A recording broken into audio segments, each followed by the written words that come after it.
क्या कोई मुसलमान झारखंड में हुई 12वीं की छात्रा के साथ हैवानियत पर आरोपी शाहरुख की सर्तन से जुदा करने की बात करता है? क्या किसी मुस्लिम नेता को आरोपी की फांसी की मांग नहीं करनी चाहिए थी? अगर यही चीज़ किसी मुस्लिम लड़की के साथ हुआ होता तो मुसलमान लोग तो सर्तन से जुदा करने की बात करते ही।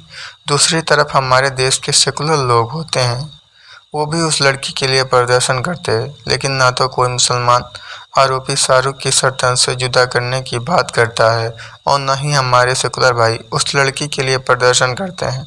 हम किसी भी लड़की के लिए ऐसी हैवानियत का घोर निंदा करते हैं, चाहे वो किसी भी धर्म की क्यों ना हो। झारखंड की एक लड़की लव जिहाद का शिकार हो गई, उसे जिंदा जला दिया गया, लेकिन झारखंड सरकार के किसी भी नेता के पास इतना समय नहीं था कि उस लड़की से जाकर मिल सके। झारखंड के सीएम हेमंत सोरेन अपनी पार्टी के नेताओं के लिए रिसोर्ट बुक करा रहे थे, लेकिन उनके राज्य में हो रहे अपराधों पर उनका जरा भी ध्यान नहीं गया। एक लड़की जिंदा जला दी गई, लेकिन जो विरोध पूरे देश में होना चाहिए था वो विरोध झारखंड के कुछ शहरों में ही सिमट कर रह गया। हमारी सरकारें इसे आम अपराध की तरह टाल रही हैं। राज्य सरकार तो राज्य सरकार, केंद्र सरकार भी इस पर चुप्पी साधे हुए है। आइए जानते हैं कि लड़की के साथ हुई हैवानियत के बाद हमारे देश के लोग क्या कर रहे हैं। हमारे देश की मीडिया अन्य मुद्दों पर तो दिन भर कवरेज करेगी, लेकिन ऐसे मुद्दे मात्र हेडलाइनों में ही सिमट कर रह जाते हैं। हमारे मीडिया के पास पिछले कुछ दिनों के बाद ट्विन टावर से फुर्सत ही नहीं मिली। उसके बाद में कुछ फुर्सत मिली तो भारत और पाकिस्तान का मैच ले गया। बात करें विपक्ष की तो गुजरात चुनाव में लगी हुई थी।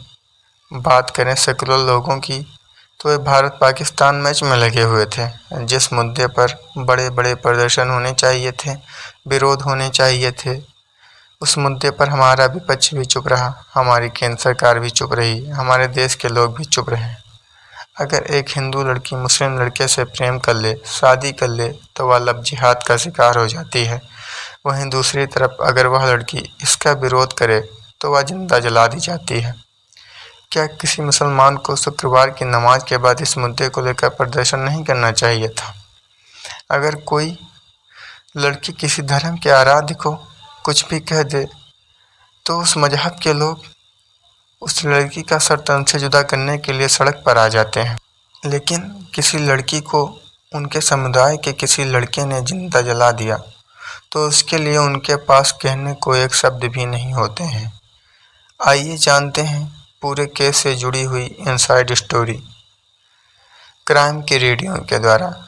इस घटना की शुरुआत अप्रैल 2019 से होती है, जब शाहरुख छेनी और हथौड़ी लेकर अंकिता के घर में घुस जाता है और खूब तोड़फोड़ करता है। हालांकि उस समय लोगों ने उसे पकड़कर पीटा भी और पुलिस के हवाले भी कर दिया, लेकिन पुलिस ने आपसी समझौता कराकर आरोपी को छोड़ दिया।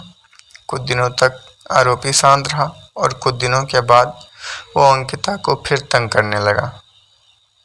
बात आई गई हो जाती है। फिर तारीख आती है 2 अगस्त सन 2022, यानी घटना के लगभग 25 दिन पहले की बात है, जब शाहरुख अंकिता के घर की ग्रिल तोड़कर अंदर घुसने की कोशिश करता है। उसके बाद 23 अगस्त को जब अंकिता अपने घर में सो रही होती है, तभी शाहरुख खिड़की से पेट्रोल फेंककर उसके कमरे में आग लगा देता है। इस कांड में अंकिता बुरी तरह झुलस जाती है। उसे रांची के रिम्स हॉस्पिटल में भर्ती कराया जाता है। वो 5 दिनों तक जिंदगी और मौत की जंग लड़ती है और 5 दिनों के बाद अंकिता दम तोड़ देती है। इसकी जांच एक मुस्लिम ऑफिसर को मिलती है, जिसका नाम नूर मुस्तफ़ा था।